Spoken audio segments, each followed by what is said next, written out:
Have you ever been guilty of maybe talking just a little bit too much? I know that I have. Well, an interesting thing happened to me just today. My wife and I were in a restaurant and we were eating. We were at table 1 and there was a lady seated at table 4, a little bit of a distance from us, but she started talking to us.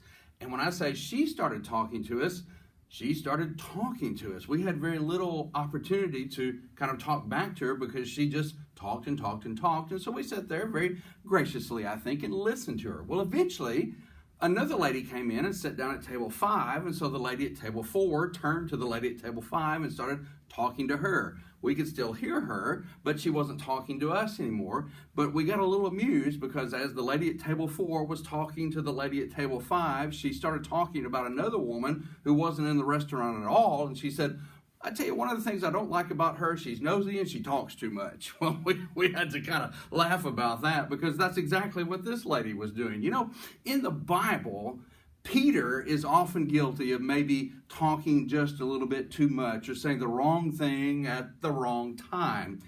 However, when he says something great, we need to remember it. He doesn't always say the wrong thing. In John chapter 6, after Jesus has fed the 5,000, and after he has discussed with them the necessity of believing and obeying him because he's the bread of life, the Bible tells us in John 6, verse 60, that many responded by saying, this is a hard saying. Who can hear it? Who can listen to it?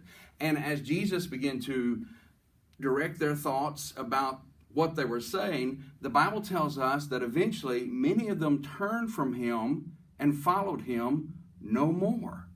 And then Jesus turns to his disciples, and in verse 67, he says to the 12, will you go away also? Now, it's very significant that we see that Jesus always gives us a choice about following him. We are not robots. We are not compelled to follow him without making up our mind. But here, Jesus gives these people a choice.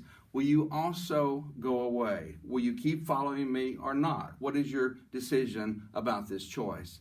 And then Peter, the one who often says the wrong thing at the wrong time, he says, Lord, to whom shall we go? For you have the words of a life, and we have come to know and to believe that you are the Christ, the Son of God. Let's be like Peter.